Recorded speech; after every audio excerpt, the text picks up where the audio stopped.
comes to us from Yale University and Oxford Economics, and they have joined Moody's. Right. Three powerhouses here. All of them say that President Trump will win in 2020 on the strength of the economy. He is going to win. Now, what do you make of that? The one that blew my mind was Oxford.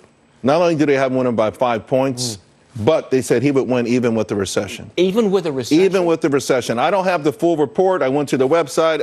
I filled out the application. They said a salesman's going to call you later. I'll see if Fox will pay for it. Oh, I'm not getting the report? Anyway. No, you're not. Good luck. So we'll go with the headline. But they actually said that the president would win even if there is a garden variety recession. You know, just your typical, not the Great Recession, but a garden variety recession because of what's already built in there. Think about what's already built in there. We've seen dynamic wage growth, particularly for blue-collar workers. The unemployment rate. You know what's come on strong that no one's talking about? Home ownership again. That used to be the number one metric for presidents when you were running for presidential re-election. It's at 64.8%. It's about the highest it's been in about 4 years. It's coming on nicely.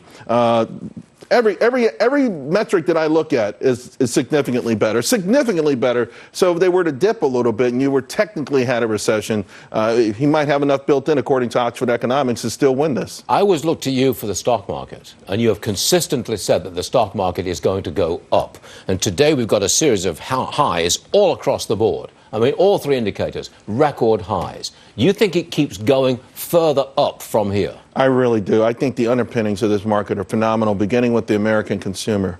I think we're going to see wage growth that is now over 3% going to 4% year over year next year. Really? Yeah. You know what? We have a combination right now. 2/3 of Americans think their wages are going to be higher next year. According to the Michigan Sentiment number, that's the highest ever. And you also have a large percentage that are looking for 2.3% inflation. That puts pressure on Jay Powell. He's already got a lot of pressure, but he must address what Main Street is expecting.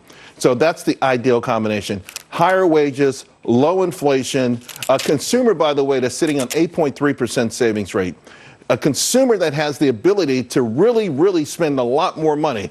We have self-regulated ourselves. That's the Great Recession. We don't get over our skis as much as we used to. When we feel like we do, we pull it back a little bit. So we've got wages, we've got confidence. And by the way, success begets success. It's infectious. I can't remember a